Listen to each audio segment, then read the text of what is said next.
भगवान श्री कृष्ण ने हमें कर्म का महत्व सिखाया है। उनके उपदेशों में यह बताया गया है कि हमें कर्म करने का हक है, लेकिन फल की चिंता से दूर रहकर कर्म करना चाहिए।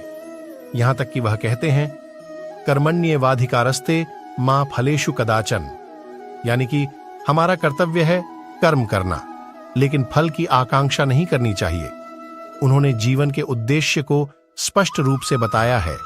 उनके उपदेशों में यह सिखाया गया है कि हमें आत्मा की ऊंचाइयों की दिशा में प्रयास करना चाहिए और अपने कर्मों को भगवान की सेवा में समर्पित करना चाहिए।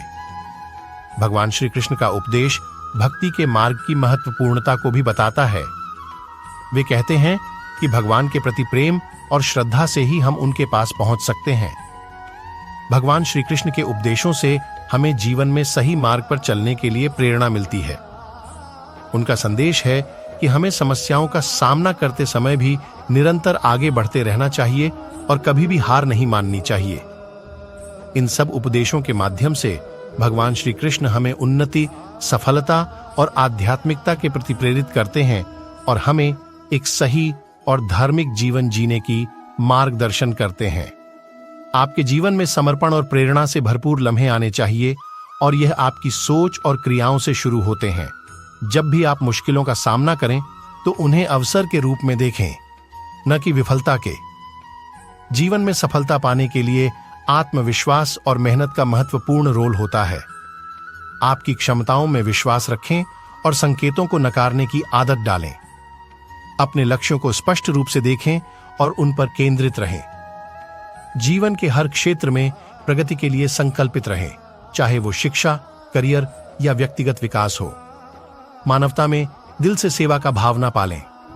दूसरों की मदद करके ही हम अपनी सफलता का सच्चा मापदंड बना सकते हैं। सफलता के रास्ते पर आने वाली असफलताओं को एक अवसर के रूप में देखें। वो हमें सिखाती हैं और हमें मजबूती देती हैं कि हम आगे बढ़ सकते हैं। अपने सपनों को छोड़ने की बजाय उन्हें पूरी करने का प्रयास करें। अपने आत्म साक्षरता को सहयोगी बनाएं और सीमाओं को पार करने का साहस दिखाएं।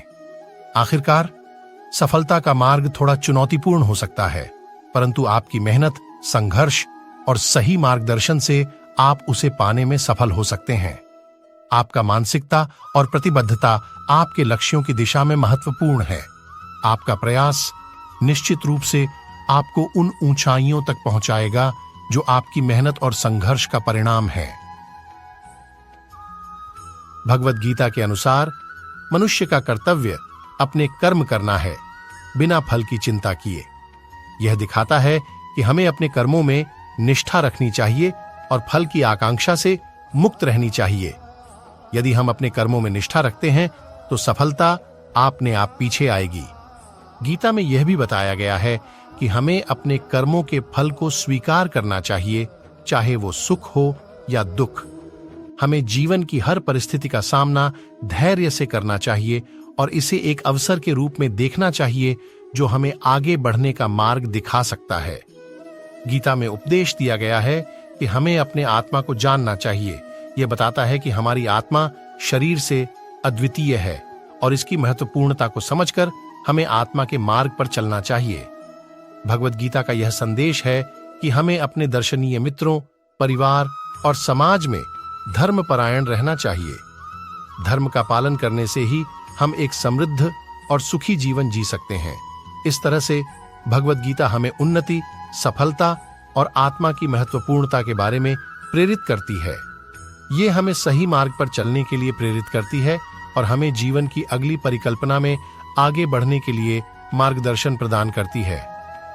आत्मा का ज्ञान। भगवद गीता हमें आत्मा की महत्वपूर्णता और उसकी अद्वितीयता को समझाती है। यह बताती है कि हमारी आत्मा शरीर से अलग है और वास्तविक ज्ञान आत्मा की पहचान में ही होता है। कर्म और योग। गीता में कर्म और योग के माध्यम से आत्मा को प्राप्त करने की विधियों का वर्णन किया गया है। यह बताता है कि कर्मों को निष्काम भाव से किया जाना चाहिए और योग के माध्यम से आत्मा को प्राप्त किया जा सकता है।